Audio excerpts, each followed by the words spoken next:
Bismillahirrahmanirrahim. Assalamualaikum warahmatullahi wabarakatuh.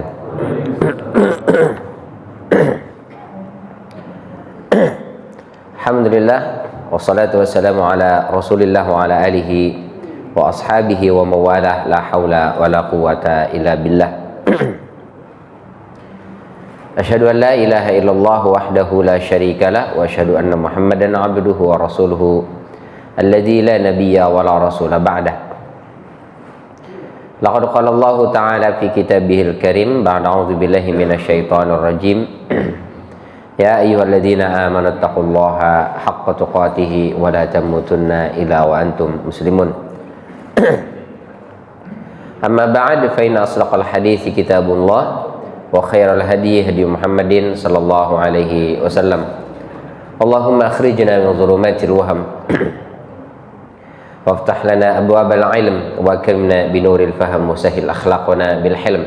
Allahumma yassir wa la tu'assir fa inna taysira kulli asirin yasirun alaik.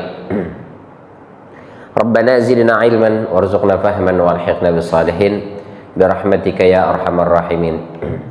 Bapak Ibu yang dirahmati oleh Allah, alhamdulillah segala puja, puji serta syukur selalu dan senantiasa kita panjatkan kehadirat Allah Subhanahu wa taala.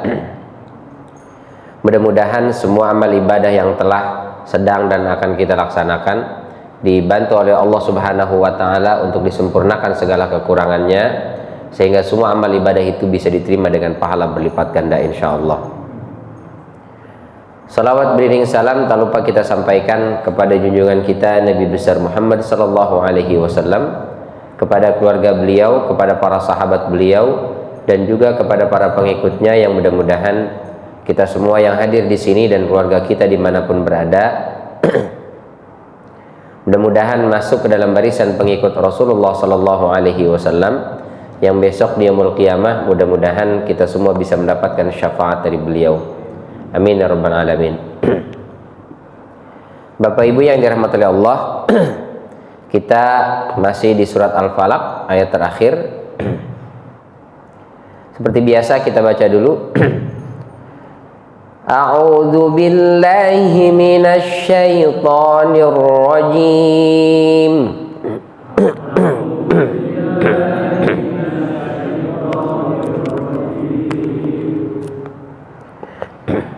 Bismillahirrahmanirrahim.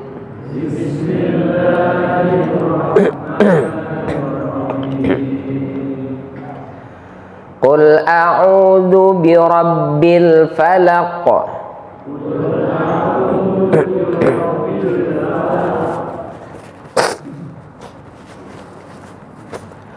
Min syarri ma khalaq.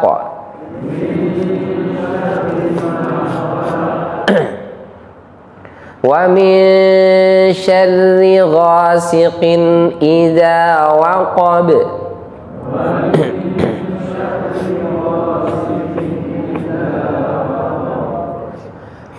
Wa min syarrin naffatsati fil 'uqad.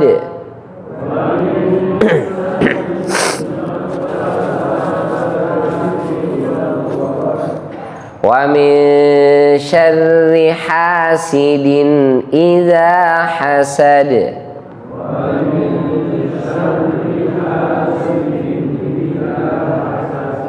Sadaqallahul azim.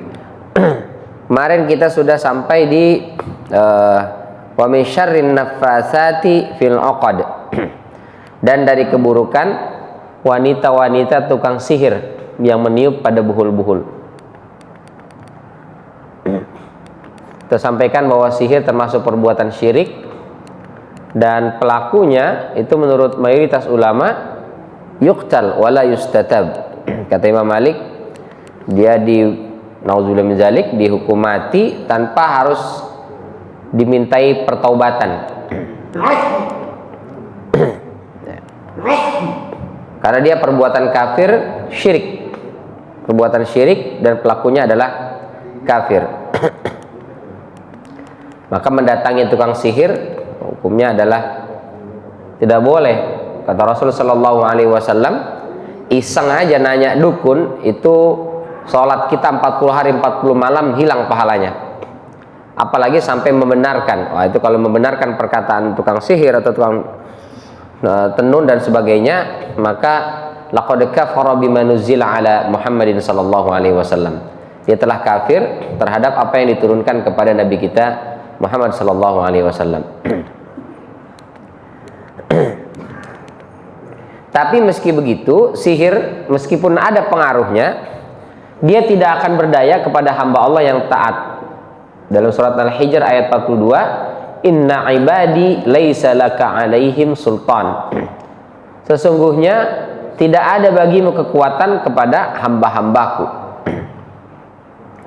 Jadi kepada hamba-hamba Allah yang saleh, yang taat beribadah kepada Allah, yang menyerahkan segala urusan kepada Allah Subhanahu wa taala, maka insya Allah sihir itu tidak tidak berpengaruh, ya, tidak memiliki madarat. Maka terus kita mendekat kepada Allah, diantaranya adalah membaca surat Al-Falaq ini. Kita mendapatkan level sebagai hamba Allah, maka insya Allah Allah akan jauhkan, Allah akan lindungi kita dari berbagai macam pengaruh sihir. Tadi dibaca oleh imam kita, in kullu nafsin lamma 'alaiha hafiz. Ya, setiap kita ada penjaga. Setiap kita ini dikirimkan oleh Allah Subhanahu wa taala pelindung. Ya, Allah lah yang menjaga kita, melindungi kita dari berbagai macam keburukan, termasuk dari keburukan sihir. Baik. Sekarang kita masuk ke ayat kelima, wa min syarri hasidin idza hasad. Dan kita berlindung kepada Allah Subhanahu wa taala wa dari wa dan min dari syarri keburukan hasidin. Jadi kalau hasid polanya fa'il berarti pelakunya, ya, yang atau pelaku. Misalnya qara'a itu membaca, qari berarti pelakunya, yang membaca atau pembaca. Jalasa duduk, yang duduk jalis. Ya. Sami apalagi misalnya kataba menulis, katib yang menulis. Nah gitu. Jadi hasid yang hasad, ya. Di orang yang hasad, hasid orangnya, pelakunya. Apa itu hasad? Kalau bahasa Indonesia dengki lah ya. Tapi maknanya lebih dalam dari itu. Idza apabila hasada, ia mendengki. Jadi wa min syarri hasidin idza hasad, dan dari keburukan pendengki apabila dia dengki. Kalau lagi nggak dengki nggak buruk, tapi kalau lagi dengki, wah itu bahaya. Maka ditambahkan oleh Allah itu idza hasad. Bahayanya kapan muncul? Kalau muncul sifat dengkinya itu. Karena pendengki karakter, sudah menjadi karakter, itu bawaannya itu dengki aja, hasad aja. Cuman hasadnya itu tidak berdampak buruk kepada orang lain selama dia tidak dengki kepada orang itu. Tapi kalau dia sudah dengki kepada orang ini, ini si pendengki ini akan memberikan madarat. Tapi kalau dia mau dengki, tapi sama si A, sama si B sih enggak, berarti ke si B enggak berbahaya ini orang. Tapi ke si A, wah ini berbahaya. Itu bahayanya hasad. Apa sih itu hasad? Kata Syekh Abdurrahman As-Sa'di, al-hasad itu atau hasid itu adalah dia itu yuridu zawalan ni'mah minal mahsud. Dia menginginkan hilangnya kenikmatan dari orang yang dia dengki. Jadi lihat saudaranya punya sesuatu, dia bukan pengen dapat sesuatu itu, dia pengen sesuatu itu hilang dari si fulan, dari orang itu. Tetangganya naik jabatan, bukan dia pengen naik jabatan, pengen tetangganya kehilangan jabatan. Oh, itu ngeri tuh. Itu dengki. nggak apa-apa dia nggak dapat jabatan, yang penting dia juga nggak dapat gitu. Nah, itu hasad tuh begitu. Jadi dia nggak masalah nggak dapat, yang penting orang lain pun nggak dapat gitu. Oh, itu rusak sekali ada manusia begitu ya, masya Allah. Nauzubillah min dzalik.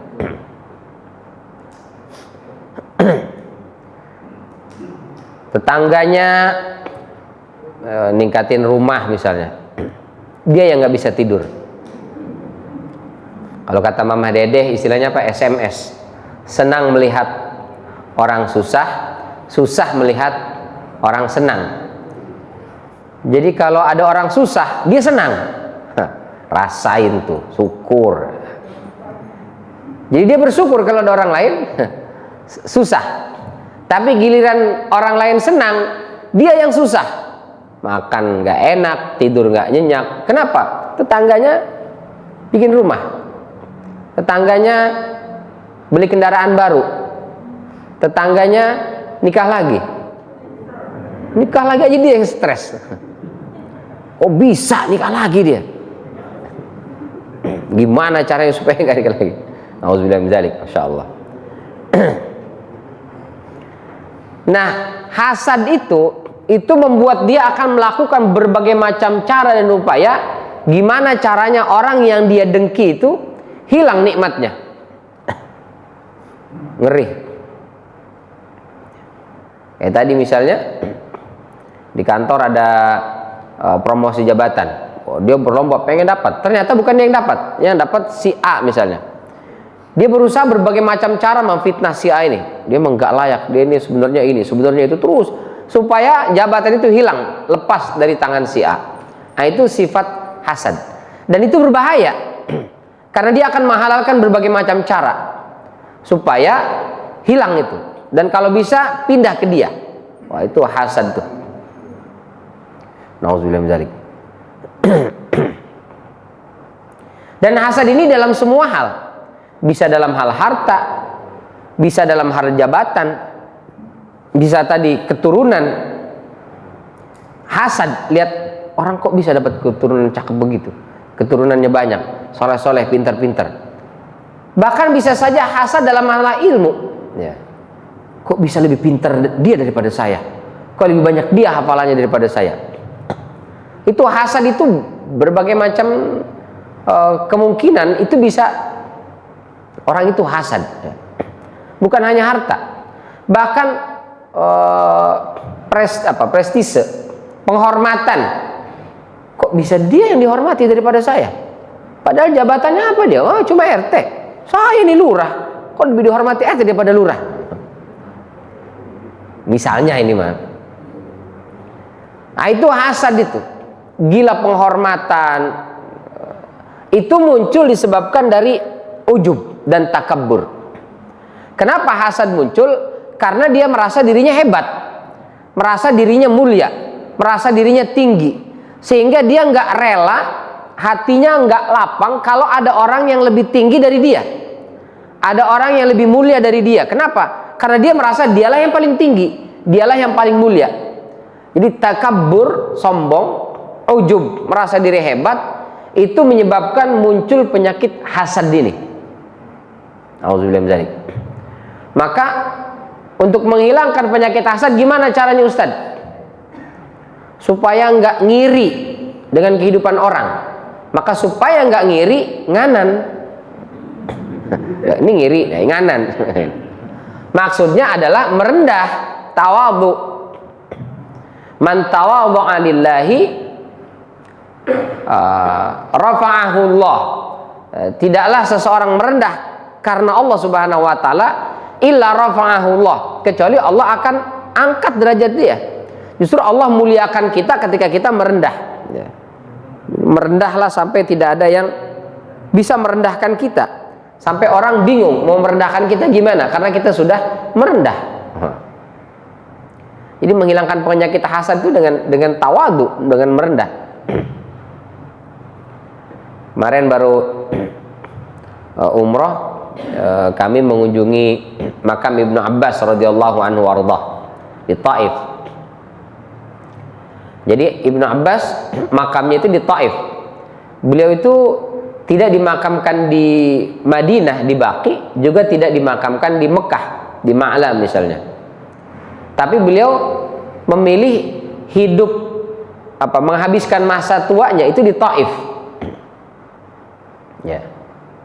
Bukan di Mekah atau Madinah. Padahal beliau adalah sahabat Ahlul Bait, alim. Luar biasa. Abdullah bin Abbas ini anaknya Abbas bin Abdul Muttalib radhiyallahu anhu warḍah. Masih anak dari paman Rasulullah. Itu sebelum di tahun ke-7 Hijriah Rasul menikah Siti Maimunah. Setelah menikah, setiap datang ke rumah Ibunda Siti Maimunah itu selalu ada air udah disiapin untuk mandi, makanan udah rapi, tempat tidur udah beres, bersih lah, rapi lah.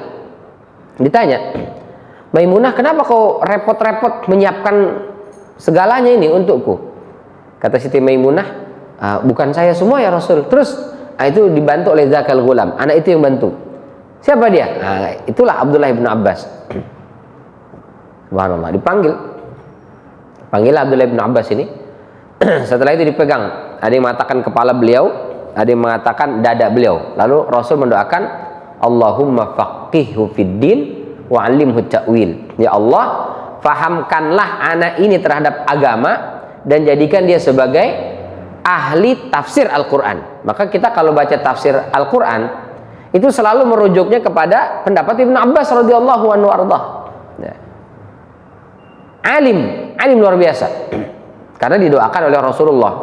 Tapi beliau mengatakan, saya itu didoakan Rasulullah tidak serta-merta lantas menjadi pemalas.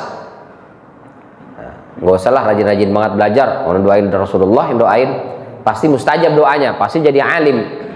Enggak, beliau tetap belajar. Bahkan diriwayatkan, kata beliau, saya itu untuk mendapatkan satu hadis itu bisa memverifikasinya kepada 30 sahabat. Untuk memverifikasi atau memvalidasi hadis satu informasi, itu saya cross check ke 30 sahabat. Pernah datang ke rumah salah seorang sahabat, itu sedang pergi keluar kota. Saya tungguin di rumahnya, saya nginep di rumahnya sampai saya pastikan orangnya itu tidak pergi lagi. Jadi ditungguin, nginep depan rumahnya, tidur di depan rumahnya. Masya Allah. Karena zaman itu kan belum ada HP. Kalau sekarang kan ada HP. Pak, saya mau silaturahim nih. Oh, lagi keluar kota. Kapan pulang kira-kira? 3 hari lagi. Oh ya, tunggu 3 hari lagi. Zaman itu nggak bisa. Pergi kemana nih? Sedang pergi ke Syam misalnya, atau sedang pergi keluar kota. Kapan pulang? Belum tahu. Ya, mungkin 3 hari lagi, mungkin 4 hari lagi, mungkin 2 hari lagi. Maka Ibnu Abbas tidur, nungguin sampai orang itu datang. Begitu datang ditanya. Selesai, baru pergi. Subhanallah. Luar biasa ya. Itu Ibnu Abbas. Padahal sudah didoain Rasulullah, tapi belajarnya sedemikian dahsyat. Kita nggak didoain Rasulullah, belajarnya maka jadilah alim luar biasa. Sampai ketika Umar bin Khattab jadi pemimpin khalifah Amirul Mukminin, waktu itu rapat. Ketika rapat datang sahabat-sahabat besar, syekh-syekh semua, orang-orang sepuh. Tiba-tiba ada Ibnu Abbas di situ. Umar, apa-apaan ini? Ada apa maksudnya? Ini kita ngumpul rapat nih orang-orang terhormat semua, orang-orang kibarus syuyukh, orang-orang sepuh lah. Kok ada anak kemarin sore di sini? Kita juga punya anak seusia ini. Bisa aja anak kita bawa ke sini. Apa kata Abdullah bin Umar? Kata Umar bin Khattab. Saya juga punya anak. Ibnu Umar itu, Abdullah bin Umar. Tapi nggak saya datangkan ke sini. Saya panggil Ibnu Abbas. Kenapa? Karena anak ini muda usianya memang. Masih muda fisiknya. Tapi luas wawasannya, kaya pengetahuannya. Maka saya datangkan dia ke sini untuk bermusyawarah bersama kita. Masih nggak puas tuh sahabat-sahabat besar itu. Nggak terimalah ngumpul sama anak muda kemarin sore. Akhirnya Umar tahu nih masih nggak percaya nih Ibnu Abbas ini memiliki pengetahuan atau wawasannya luas. Maka kata Umar, saya mau tanya sama kalian, bagaimana menurut kalian tafsir surat An-Nasr? Idza jaa nasrullahi wal fath wa ra'aitan nasa yadkhuluna fi dinillahi afwaja fasabbih bihamdi rabbika wastaghfirhu innahu kana tawwaba. Yang satu jawab, ya ini adalah tabsyir, berita gembira dari Allah bahwa Islam akan berjaya, Islam akan menang. Yang satu lagi tanya, nggak jauh lah seperti itu. Semua rata-rata jawabnya begitu. Oke, kita dengar bagaimana pendapat anak muda kemarin sore ini. Ibnu Abbas, bagaimana menurutmu surat An-Nasr ini? Apa kata beliau? Surat An-Nasr adalah salam perpisahan. Jadi ini adalah surat panggilan Allah kepada Rasulullah yang merupakan salam perpisahan Rasulullah dengan dunia ini. Maksudnya bagaimana? Surat ini adalah berita bahwa Rasul akan meninggal. Kok ente sembarangan nafsirkan idza jaa nasrullahi wal fath? Apabila telah datang pertolongan Allah dan kemenangan. Wa ra'aitan nas, dan kau melihat manusia yadkhuluna fi dinillahi afwaja, masuk ke dalam agama Allah secara berbondong-bondong. Kok bisa kau tafsirkan ayat ini Rasul mau meninggal? Ini salam perpisahan Rasulullah. Ini ayat kemenangan. Apa kata Abdullah bin Abbas? Kalau Islam sudah menang, manusia sudah berbondong-bondong masuk dalam agama ini, tugas Rasul apalagi setelah itu? Sudah nggak ada lagi. Kalau sudah nggak ada lagi tugasnya, maka keberadaan Rasulullah sudah tidak lama lagi, maka akan meninggal. Baru iya juga bentar, nggak kefikirkan sama kita. Itu menunjukkan beliau adalah alim, ulama besar. Di level sahabat, beliau adalah ahlul bait, sahabat, alim luar biasa. Tapi ketika masa pensiun, beliau memilih tinggal di Taif. Ditanya, kenapa kau memilih tinggal di Taif? Saya ingin dimakamkan di Taif. Ditanya, tidakkah kau ingin dimakamkan di samping makam baginda Rasulullah di Baqi? Atau tidakkah kau ingin dimakamkan di tanah haram, di Mekah Al-Mukarramah? Apa jawab beliau? Saya kok ngerasa banyak dosa. Saya kok ngerasa nggak pantas. Saya kok ngerasa nggak layak. Saya ditempatkan di tempat mulia di tanah haram. Saya nggak layak disandingkan dengan sahabat-sahabat besar di Baqi. Saya memilih di Taif saja. Masya Allah. Ya. Lihat, mulia dia, tapi dia merendah. Itu tuh. Ya. Masya Allah. Itu yang akan menghilangkan sifat hasad. Karena apa? Merendah. Tapi kalau dia sudah meninggi, ini karena saya. Udah itu. Itulah cikal bakal hasad. Masjid ini kalau bukan saya Ustadz, mana ada Ustadz, gak bakal berdiri ini. Waduh, kalau udah begitu tuh, itu gak bakal mau disaingi tuh. Hasad. Bahkan ada di salah satu tempat itu, tidak kita sebut namanya demi menjaga kode etik jurnalistik kalau kata UAS ya. Itu ada orang, pokoknya sholat apapun itu, kalau ada dia di situ, dia harus jadi imam. Nggak masalah kalau bacaannya bagus, merdu, ya, benar, nggak masalah. Tapi ini bacanya belepotan, berantakan, tajwidnya dilabrak semua. Dan dia harus jadi imam. Kenapa? Karena dia merasa masjid itu dia yang bangun. Masya Allah, ngeri itu.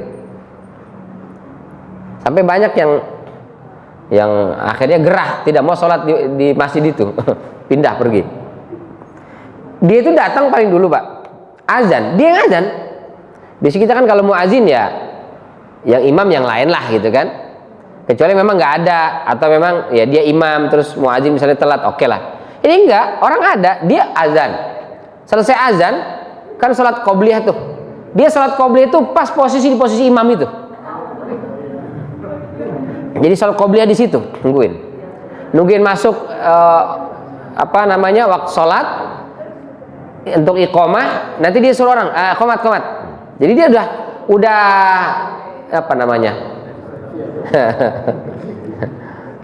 udah di-charter lah itu lapak imam itu sama dia.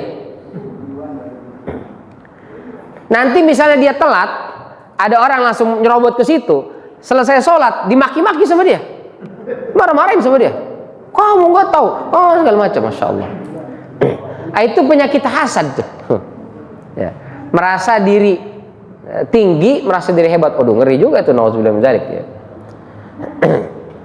Jadi hasad itu bisa dalam banyak hal. Bahkan posisi imam pun bisa menyebabkan hasad. Kok bisa dia jadi imam? Kok si anu jadi imam? Saya mestinya, saya. Nah, itu kalau penyakit ujub, takabur dibiarkan, dia akan menjadi sebab munculnya sifat hasad. Kata Allah dalam surat An-Nisa ayat 54, am yahsudunan nas ala ma atahumullahu min fadlih. Apakah mereka hasad, ya, dengki kepada manusia disebabkan apa yang Allah berikan kepada mereka dari keutamaan Allah itu? Faqad ataina ala Ibrahim al-kitab wal hikmah.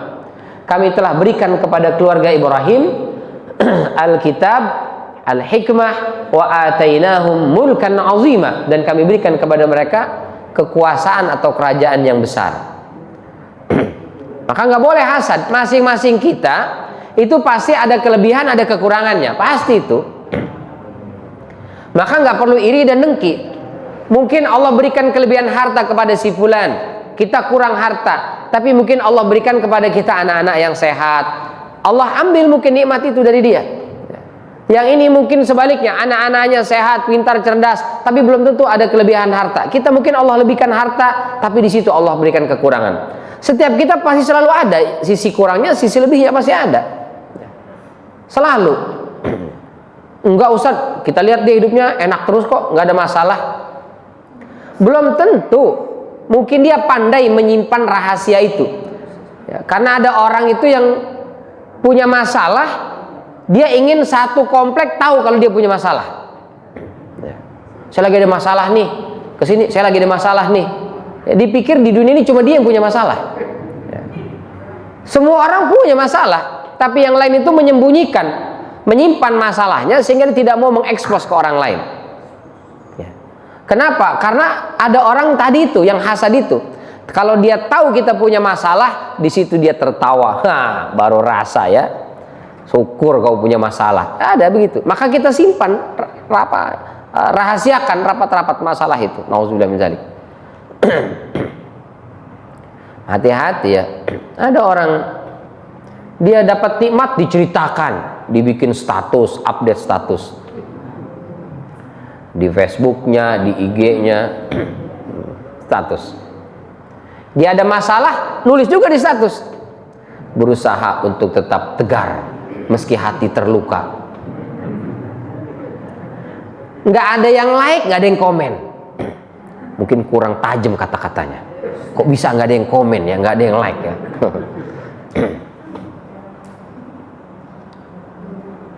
Diganti lagi statusnya.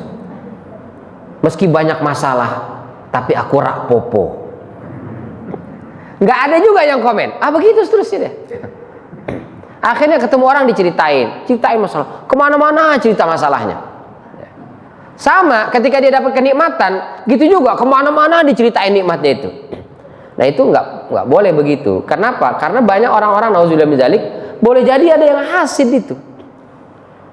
Yang ketika kita mendapatkan kenikmatan, orang lain akan hasad. Ketika kita mendapatkan nauzubillah min dzalik kesulitan, orang lain pun akan hasad. Dia akan senang di atas penderitaan kita, dan dia akan menderita karena kenikmatan yang Allah berikan kepada kita. Ya. Bahkan menceritakan pasangan atau anak-anak pun nggak boleh. Nih, alhamdulillah suaminya baik, update status.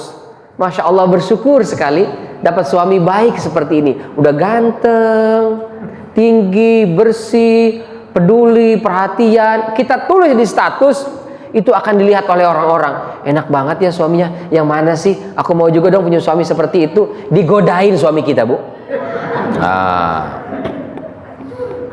Bahaya. Pokoknya simpen aja, puji aja suami kita di hadapannya. Jangan puji dia di media sosial, karena ada banyak mata-mata hasad. Mungkin ada, nauzubillah, wanita-wanita yang suaminya tidak seberuntung suami kita. Ya. Enak banget suami dia ya, suami saya udah kayak Abu Jahal. Nah, masih mending ente Abu Jahal, saya Firaun. Akhirnya jelek-jelekin suaminya dah. Oh, suami bapak, suami ibu Firaun toh.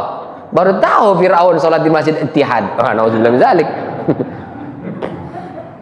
Lebih ngeri lagi. Jadi nggak boleh kita ceritakan ekspos itu. Kita ceritakan kebaikan anak-anak kita, kelebihan anak kita di medsos. Karena boleh jadi ada mata-mata hasad di situ. Orang-orang yang dengki, orang-orang yang iri. Hati-hati. Ada orang-orang yang hatinya itu kotor, hatinya itu rusak. Dia lihat kebaikan yang Allah berikan kepada kita, muncul sifat hasad itu. Oh, ngeri.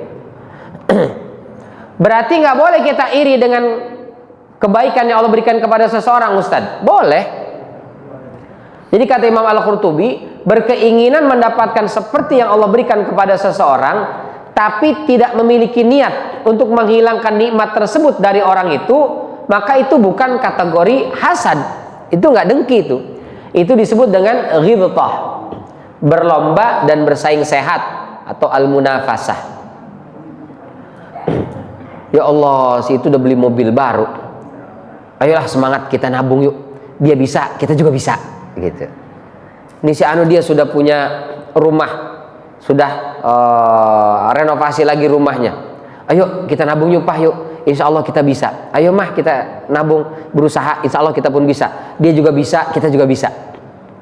Si anu, alhamdulillah anaknya soleh dan soleh. Ayo kita semangat, kita didik anak cucu kita juga supaya jadi anak yang soleh dan soleha. Si anu cucunya kok bisa hafiz Quran. Ayo dia aja bisa, masa kita enggak? Ayo kita sama-sama semangat. Ah, itu boleh, itu namanya ghibthah, munafasah. Itu malah dianjurkan, enggak masalah. Ya. Jadi selama tidak ada perasaan hasad itu atau keinginan untuk menghilangkan nikmat itu dari orang lain, maka itu bukan termasuk hasad dan itu enggak masalah. Manusiawi lah menginginkan kebaikan seperti yang Allah berikan kepada orang lain, itu manusiawi. Yang tidak boleh itu, yang harus kita jaga itu adalah ketika kita malah tersiksa dengan kebaikan yang Allah berikan kepada orang lain. Itu yang nggak benar. Ya. Itu yang mesti kita jaga. Ya. Jangan sampai kok dia yang senang, saya yang kecewa ya, saya yang marah ya. Ah, kok bisa dia dapat menantu ganteng begitu ya? Kok menantu saya beda nih? Ah, dibanding-bandingkan akhirnya. Makanya kan nggak boleh ojo dibanding ke. Gimana maksudnya? Ojo dibanding kayak apa? Jangan dibanding-bandingkan. Setiap kita punya kelebihan dan kekurangan. Tidak boleh membanding-bandingkan pasangan kita dengan pasangan orang lain. Nggak boleh. Istri kamu gimana sih di rumah? Oh, istri saya itu masya Allah di rumah itu pendiam, nurut, nggak pernah marah, nggak pernah membantah. Enak banget ya. Bini saya mah boro-boro. Nah, itu sudah membanding-bandingkan. Nggak boleh itu. Nanti muncul hasad itu. Auzubillah min dzalik. Ngeri. Jadi kalau berlomba dan bersaing secara sehat nggak masalah. Ya. Saudara kita bisa, kita insya Allah juga bisa. Tetangga kita bisa, insya Allah kita bisa. Nah itu yang dicari adalah ikut merasa bahagia dengan kebahagiaan orang lain. Itu yang mesti kita pupuk. Bukan susah dengan kebahagiaan orang lain. Jadi kalau orang lain bahagia, kita ikut bahagia. Orang lain sengsara, kita pun ikut merasakan kesedihannya itu. Ya. Itu sifat Rasulullah SAW itu begitu. Azizun alaihi ma'anittum harisun alaikum bil mu'minina raufur rahim. Itu sifat Rasulullah SAW. Ya. Merasa azizun alaihi ma'anittum. Kalau ada penderitaan yang dialami oleh umatnya, Rasul itu merasa sedih. Nah, itu mestinya begitu. Kalau ada tetangga kita kesusahan, kita ikut merasa susah. Kalau ada tetangga kita, kerabat kita, saudara kita yang dapat kenikmatan, kita ikut bahagia. Ya. Itu yang mesti kita pupuk di sini dalam hati kita. Alhamdulillah anak saya diterima ya, jadi PNS. Ya Allah, alhamdulillah, mudah-mudahan berkah ya. Itu yang mesti kita pupuk dalam hati kita. Bukan alhamdulillah anak saya diterima PNS, baru PNS. Alhamdulillah anak saya diterima di perguruan tinggi negeri, baru perguruan tinggi negeri. Anak saya kuliah di Singapura, Anak saya di Australia biasa aja. Nah, itu cikal bakal, bibit-bibit hasad. Ya, itu yang mestinya kita tanamkan dalam diri kita adalah berusaha untuk ikut bahagia dengan kebahagiaan orang lain. Dan ini ditanamkan sejak dini, karena sifat itu menjadi karakter. Maka kita latih anak kita, cucu kita untuk bisa menerima keberadaan saudaranya. Jadi jangan sampai muncul hasad antara adik dengan kakak. Jadi kenapa muncul hasad? Kadang-kadang tanpa sengaja kita orang tuanya, kita banding-bandingkan. Kamu kayak kakak kamu dong, kakak kamu tuh nurut anaknya, rajin anaknya. Itu kita telah menanamkan sedikit banyak cikal bakal perasaan hasad itu. Dia akan muncul hasad kepada kakaknya. Kok kakak saya dibangga-banggain? Kok kakak saya ini lebih-lebihkan? Nah, itu akan muncul dengan sendirinya sikap dan sifat hasad itu. Maka kita jaga perasaan itu. Kalau beberapa pakar pendidikan misalnya mengajarkan sejak kecil, kalau bapak ibu mungkin dicucu lah jatuhnya ya. Misalnya ada yang satu usianya di atas 5 tahun, 8 tahun misalnya. Yang satu di bawah 3 tahun, masih 2 tahun misalnya. Ibu misalnya bapak ke rumah cucu, yang satu cucu ini udah usia 8 tahun, yang satu usia 2 tahun. Kira-kira yang pertama kali dicari yang mana? Yang 2 tahun apa yang 8 tahun? Yang 2 tahun biasanya nih, masih bayi. Mana cucu kakek, cucu kakek? Yang ini yang 8 tahun kan cucu kakek juga. Dan dia yang 8 tahun ini itu sudah punya perasaan cemburu. Kok kakek jauh-jauh yang dicari adik aku duluan? Padahal yang bayi ini kan dia nggak ngerti tuh. Mau dicari duluan kayak cari belakangan, dia nggak ngerti itu. Masih bayi kan? Tapi kita itu kadang-kadang lupa tuh. Kita cari yang bayi ini, yang sudah besar ini yang kita lupakan. Mestinya yang besar dulu. Mau gimana kabarnya kak? Terus tanya dia sampai sudah senang, baru kita tanya, adikmu mana? Ayo Ken, adik aku. Dia akan dianterin ke situ. Tapi kalau baru datang, kakek, oh iya, langsung ke adiknya misalnya, nah, itu sudah mulai tuh perasaan hasad. Dia merasa kehidupan dia itu, kebahagiaan dia itu direnggut oleh adiknya yang masih bayi. Itu cikal bakal sikap dan sifat hasad. Kalau kita biarkan, oh itu bisa jadi bahaya itu. Jadi awal mula itu adalah di rumah itu. Maka harus kita tanamkan bahwa anak-anak kita, cucu-cucu kita, dia memiliki sikap legowo, menerima keberadaan adiknya, menerima keberadaan kakaknya, bahwa ada kakak dan adiknya itu adalah keberkahan, nikmat untuk dia, bukan musibah. Wah, ini kadang-kadang kita tanpa sadar itu ya. Aduh, kalau cerita guru-guru di TK, di SD itu begitu. Kamu kenapa datang ke sekolah kok sungut-sungut? Aku udah mulai nggak disayangi dalam keluarga sejak adikku lahir. Nah, itu kalau kita biarkan, Bapak Ibu rahmatullahi Allah, itu bisa menjadi cikal bakal hasad yang tanpa sengaja kita orang tua justru yang menanamkan sikap itu dalam hati anak-anak kita. Ya, maka kita perbaiki ya, supaya anak ini dia memiliki hati yang lapang, menerima keberadaan saudaranya, menerima keberadaan orang lain. Kalau dia sudah bisa menerima keberadaan saudaranya, maka dia akan mudah menerima keberadaan orang lain. Dia akan bisa berbahagia dengan kebahagiaan orang lain kalau dia sudah bisa bahagia dengan kebahagiaan kakaknya dan adiknya, begitu.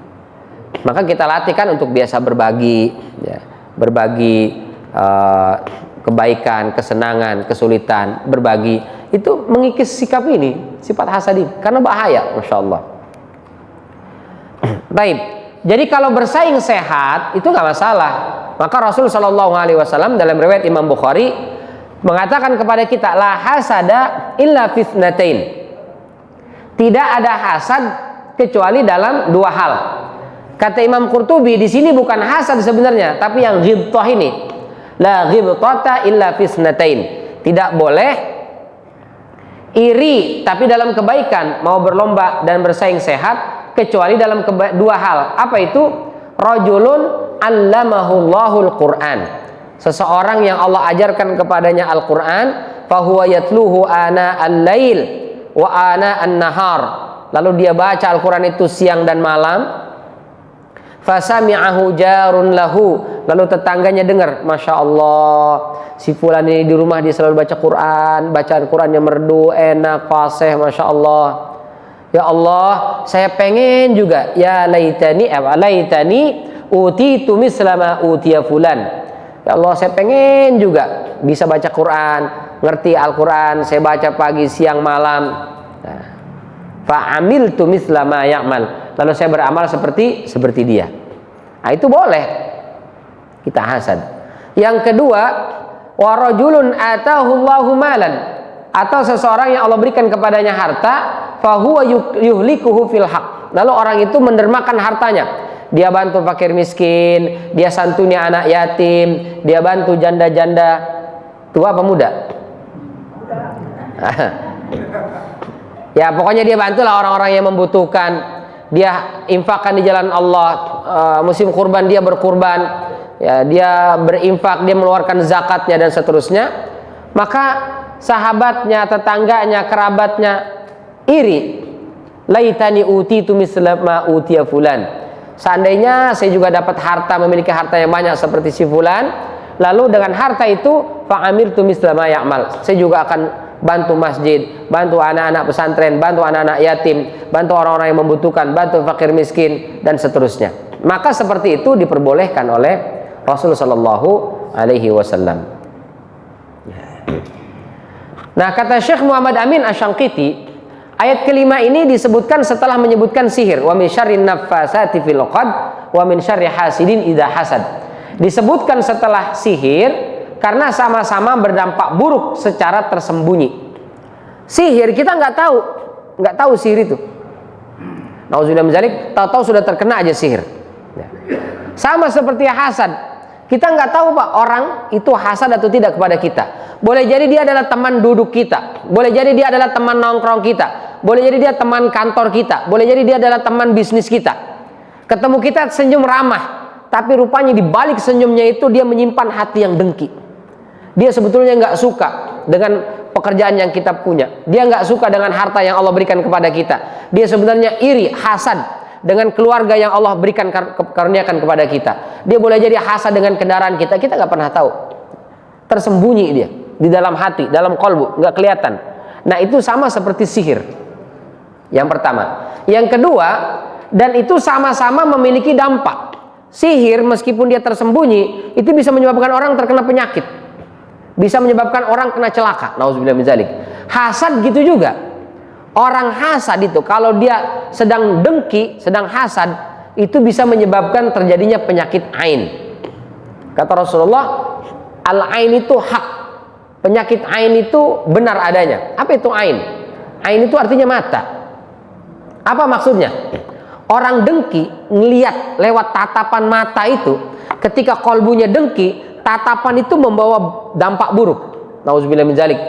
Misalnya dia lihat cucu kita, misalnya bukan cucu kita lah, dia lihat cucu seseorang, lihat cucu kok bisa cucunya cakep begini, bersih begini, ya pokoknya kebaikan-kebaikan di anak bayi itu dia nggak suka. Dia tatap itu mata, dia lihat dengan matanya, anak ini bagus dan seterusnya, tapi hatinya hasad. Ini anak ini bisa sakit tuh, bisa sakit. Jangankan itu, dia lihat rumah kita, nauzubillah, bukan rumah kita lah. Dia lihat rumah seseorang, bagus banget rumahnya, kok bisa rumahnya? Jangan-jangan korupsi nih orang. Itu bisa menyebabkan masalah terhadap rumah. Bisa kebakaran rumah itu, nauzubillah min dzalik. Bisa rumah tangganya, kalau keluarga masuk rumah itu merasa panas, gerah, cekcok, ribut segala macam. Itu penyakit ain tuh Pak. Dia lihat kendaraan, lalu muncul hasad itu. Dia lihat aja tuh, hatinya itu bergumam, itu bisa menyebabkan kecelakaan kendaraan ini, bisa menyebabkan rusak nih kendaraan. Itu penyakit ain tuh. Bisa mengenai kendaraan, bisa mengenai rumah, bisa mengenai jabatan, bisa mengenai fisik. Itu penyakit ain, bahaya sekali. Ya. Lalu gimana Ustadz? Kita kan nggak tahu nih. Orang ketemu kita, dia senyum-senyum aja, dia baik-baik aja, ternyata hatinya hasad. Kita kan nggak bisa baca hati orang Ustadz. Maka itulah pentingnya kita memprotek diri kita, keluarga kita, anak cucu kita, rumah kita, kendaraan kita. Maka kita protek, diantaranya adalah dengan membaca surat Al-Falaq itu. Sebelum tidur kita baca, kita usapkan ke diri kita usapkan ke pasangan kita usapkan ke anak cucu kita, supaya Allah lindungi dari berbagai macam dampak yang bisa ditimbulkan oleh orang-orang yang hasad. Kalau sudah dapat proteksi itu dengan surat Al-Falaq ini, mau dia ngedumel kek, mau dia ngedungkel kek, mau dia kejungkil kek, mau dia kebalik kek, bodo amat, insya Allah itu tidak memiliki dampak negatif terhadap kita dan keluarga kita. Nah, dia sendiri yang akan tersiksa. Yang nggak bisa tidur, dia bisa tidur, kita mah tidur enak. Nggak bisa makan, dia aja nggak bisa makan, kita mah makan enak ya. Semakin kita makan enak, semakin tersiksa dia. Ya biarinlah dia tersiksa. Nauzubillah min dzalik. Nah, hasad ini kata Al-Mawardi, itulah penyebab dosa pertama di langit dan dosa pertama di bumi. Dosa pertama di langit apa? Iblis yang tidak mau sujud kepada Nabi Adam alaihissalam. Apa sebabnya? Hasad. Ya. Iblis itu, ya iblis, malaka alla takuna ma'as sajidin. Iblis, kenapa kau tidak mau sujud? Kata iblis, alam aku li asjuda li basharin khalaqtahu min salsalin min hamaim masnun. Ngapain saya sujud sama makhluk yang kau bikin dari tanah tembikar begitu? Ya. Dari tanah, untuk apa saya sujud? Maka kata Allah, fakhruj minha fa innaka rajim. Pergi kau, keluar kau dari surga, kau termasuk yang terkutuk. Wa inna alaika la'nata ila yaumiddin. Kau mendapatkan laknat sampai hari kiamat. Atau dalam surat Sad juga sama. Ya iblis, ma mana'aka an tasjuda lima khalaqtu biyadai? Astakbartam kunta minal 'alin. Iblis, kenapa kau tidak mau sujud kepada makhluk yang telah aku ciptakan dengan kedua tanganku? Kau merasa sombong atau kau merasa lebih tinggi? Apa katanya? Ana khairum minhu, saya lebih baik daripada Adam. Khalaqtani min nar wa khalaqtahu min tin.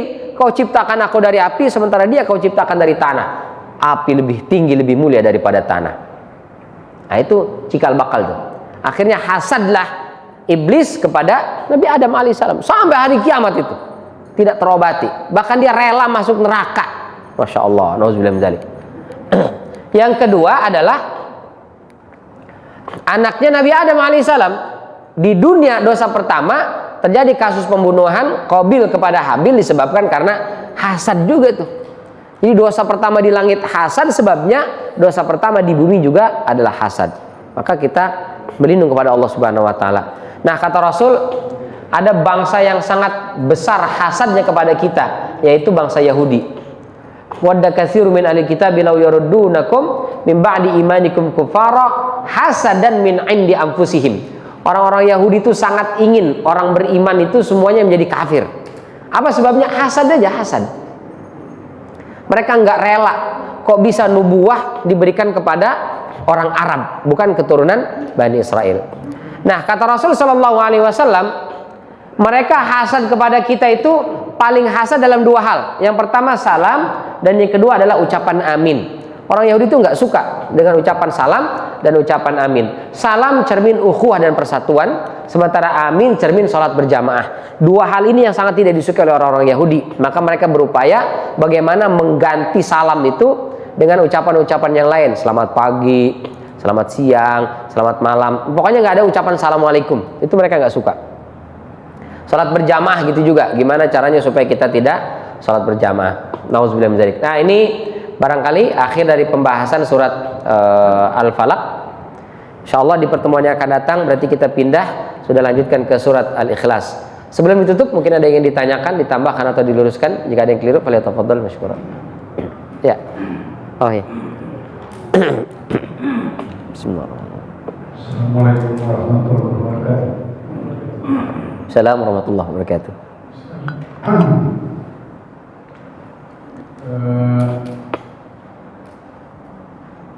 Kita ini pasti banyak yang penyakit hasad itu banyak. Ya. Auzubillah. Bagaimana caranya mengajak orang yang sudah ada penyakit hasadnya untuk ke jalan yang lurus gitu, yang untuk berbagi rasa sesama gitu. Yang baik dia bahagia, yang jelek dia sedih. bagaimana caranya mengajak mereka itu yang sudah ada penyakit hasad kepada jalan yang benar di lingkungan kita. Yang kedua, apakah penyakit hasad itu sama dengan sombong? Kemudian mungkin kalau iri itu yang positif gitu. Terima kasih. Assalamualaikum warahmatullahi wabarakatuh. Waalaikumsalam warahmatullahi wabarakatuh. Pertama, hasad itu penyakit hati. Penyakit hati berbeda dengan penyakit fisik. Kalau penyakit fisik itu kita yang rasain, orang lain enggak. Bahkan sekelas dokter di bidang kedokteran, jadi dokter, kita datang ke seorang dokter yang sudah dokter, begitu datang dia pasti nanya kita kan, apa yang dirasa Pak? Ya, dia nggak tahu, yang tahu kita, karena kita yang merasa. Itu kalau fisik tuh. Atau ada dokter di sini sudah langsung tahu, pilek ya, flu ya, radang ya, cancer ya, nauzubillah min dzalik, liver ya, enggak ya, pasti ditanya dulu apa yang dirasa itu dulu. Dan nggak ada kita bilang, dokter kan tahu, coba tebak dong saya sakit apa, kan nggak bisa juga. Dia nanya dulu ke kita, karena yang merasakan kita itu fisik. Beda dengan kolbu. Kalau penyakit kolbu itu, penyakit hati itu, kita nggak ngerasa, orang lain yang ngerasa. Maka yang tahu orang lain justru, saya lihat kamu sudah mulai sombong. Enggak, saya nggak sombong. Nah, dia nggak ngerasa sombong. Termasuk hasad. Maka biasanya orang nggak mau dibilang dengki. Kamu orang kok dengki banget. Enak aja bilang saya dengki. Nah, padahal iya dia dengki, tapi nggak mau dibilang. Maka pertama, cara mengatasinya, jangan kita bilang dia dengki, jangan kita bilang dia sombong, jangan kita bilang dia ujub. Cukup kalau tahu itu, nah, maka kita ajak dia mengobati penyakit hati. Bagaimana cara mengobati penyakit hati? Yang pertama adalah ajak banyak-banyak berzikir kepada Allah, ajak sering-sering duduk di majelis ilmu. Majelis ilmu, berzikir itu akan menyembuhkan penyakit hati. Yang kedua, biasakan ajak untuk berbagi. Jadi ajak, kita nih ada acara di masjid, insya Allah Jumat berkah, yuk berbagi yuk. Nah, diajak. Dia nggak mau juga diajak Ustaz. Wajibin digilir. Jumat ini RT sekian ya, Jumat depan RT anu ya, RT. Kan lama-lama dia akhirnya mau juga tuh berbagi. Jadi berbagi itu akan mengikis sikap hasad ini. Ya. Selebihnya ya kita doakan terus, kita doakan. Mudah-mudahan Allah lembutkan hatinya. Yang kedua tadi apa pertanyaan? Oh, yang sombong, ya. Sombong dengan hasad itu dia tidak sama, tapi hasad muncul disebabkan karena sombong. Jadi kalau orang sombong sangat berpeluang muncul sikap hasad. Tapi tidak semua orang sombong pasti hasad, karena boleh jadi dia, saya nggak iri sama orang. Kenapa? Karena dia sudah punya, saya tidak perlu iri, gitu. Tapi hasad itu merupakan sombong merupakan cikal bakal penyakit hasad iri. Nah, iri dalam kebaikan boleh. Tadi kita sampaikan, iri dalam hal kebaikan boleh selama kita tidak menginginkan kebaikan yang Allah berikan kepada orang lain itu hilang. Jadi nggak masalah. Jadi dia misalnya, kok rajin banget ya ke masjidnya padahal udah sepuh. Saya juga iri deh, saya juga harus bisa seperti itu. Gitu. Bukan malah, kok dia rajin banget ke masjid, gimana caranya supaya dia nggak ke masjid ya? Itu yang bahaya. Baik. Tadi selanjutnya itu Pak, Allah alam shawab. Waalaikumsalam warahmatullahi wabarakatuh. Alhamdulillah Bang, kita terlebih oleh Allah ya, bahwa untuk menghindari hal yang seperti sihir tadi itu dibimbing dengan pembacaan Al-Falaq. Nah, ini juga masalah sihir ini ya, kalau boleh Ustaz nanti berjelas lagi kalau cara saya menangkap gitu ya, bahwa di satu sisi ya membenarkan sihir itu kan kafir juga ya, tapi di sisi lain kan memang itu diakui kan dalam Al-Quran juga bahwa memang hal-hal seperti itu ada dalam ya istilah aja. Jadi ada akibat-akibatnya memang terjadi gitu ya. Nah, di sini yang membenarkan itu bagaimana gitu kan? Di satu sisi yang membenarkan itu adalah si kafir, lalu di sisi lain kan memang terjadi gitu kan, ada gitu kan. Kedua itu apa ya tadi Oh ya, ini kita juga sering mendengar tahadus bin nikmah, bin nikmah ya. Ya. Nah, seperti misalnya salah tangkap sudah, tapi kalau nggak salah tangkap tadi bahwa kita menceritakan hal-hal sebagai suatu hal kurang tidak baik ya. Tapi di sisi lain juga kan sering kita mengenal tahadus bin nikmah. Apakah ini penafsiran dari wa amma bi nikmati rabbika fahaddits? Apa gitu. Tapi kan tadi nggak boleh tuh menceritakan itu bagian itu. Ya. Assalamualaikum. Insyaallah ya. Ya, pertama memang sihir itu ada. Para ulama memang ada terbagi tiga. Yang pertama menolak sihir, sihir itu nggak ada. Sihir itu cuma tipu-tipu aja, kayak sulap aja, nggak benar dia. Kelompok kedua berlebihan memahami sihir, bahwa sihir itu sangat berpengaruh. Nah, kelompok ketiga adalah sihir itu ada, dia hanya berdampak memiliki pengaruh dengan izin Allah. Ini yang kelompok ketiga. Nah, itu yang kita ikuti. Jadi sihir memang ada dan dia berpengaruh, tapi karena izin Allah. Kalau Allah tidak mengizinkan, maka dia tidak memiliki pengaruh. Karena itu sihir ada, kita harus hati-hati dan wanti-wanti, jangan sampai terkena sihir dan jangan sampai melakukan perbuatan sihir. Karena sihir itu adalah perbuatan tadi, dia bisa menghilangkan pahala sholat kita, bahkan kalau jadi pelaku sihir dia bisa menjadi musyrik, bahkan bisa dianggap sebagai kafir, nauzubillah min dzalik. Jadi perbuatan buruk itu ada dan kita diminta untuk menjauhi itu. Sama seperti nata'allamu syarr, kita mengetahui sesuatu yang buruk bukan untuk mempelajarinya, untuk menguasainya, tapi untuk menghindarkan diri kita dari itu. Maksudnya begitu. Jadi sihir ada dan kita diminta untuk berlindung kepada Allah dari perbuatan sihir itu. Berarti percaya. Jadi bukan berarti jangan percaya sama sihir. Percaya kita sihir itu ada. Yang tidak boleh itu adalah minta bantuan sihir untuk menangkal sihir, gitu. Itu nggak boleh. Yang kedua, apakah semua kebaikan tidak boleh diceritakan? Boleh, kalau dia sesekali. Ya, misalnya alhamdulillah dapat rezeki, maka kita tasyakuran, kita undang orang, kita ajak makan di rumah. Ini dalam rangka apa, Pak? Alhamdulillah ini anak saya diterima di perguruan tinggi misalnya, sebagai bentuk syukur. Nah, itu nggak masalah ya. Cerita sesekali juga boleh, tapi tidak boleh kita umbar. Beda ya, kalau tahadus bin nikmah kita cerita kepada orang-orang tertentu atau kita adakan tasyakuran, tadi ajak makan misalnya, itu nggak masalah. Tapi kalau kita umbar, itu ceritakan kemana-mana tuh, update status, ketemu ini ceritakan, sampai orang udah tahu, diceritain lagi, lama-lama, nah itu muncul hasad itu yang nggak boleh. Jadi tahadus bin nikmah itu boleh, sesekali dapat kita cerita, terus kita bersyukur kepada Allah Subhanahu Wa Taala. Jadi cerita kaitkan dengan syukur kepada Allah. Alhamdulillah hari ini pernikahan kami sampai digenap misalnya 50 tahun usia pernikahan, bersyukur Allah berikan karunia begitu banyak, maka berbagi misalnya dengan jamaah masjid, habis kajian jangan kemana-mana ya, pulang ke rumah saya udah siapin makan, misalnya kan. Nah itu nggak apa-apa ya. Tapi tidak boleh ceritakan terus menerus, itu yang nggak boleh. Kesini cerita, kesitu cerita, update status, itu yang saya sampaikan, khawatir nanti ada mata-mata yang hasad. Jadi ya Pak, wallahu a'lam bishawab. Cukup barangkali? Ada lagi? Ada? Cukup ya?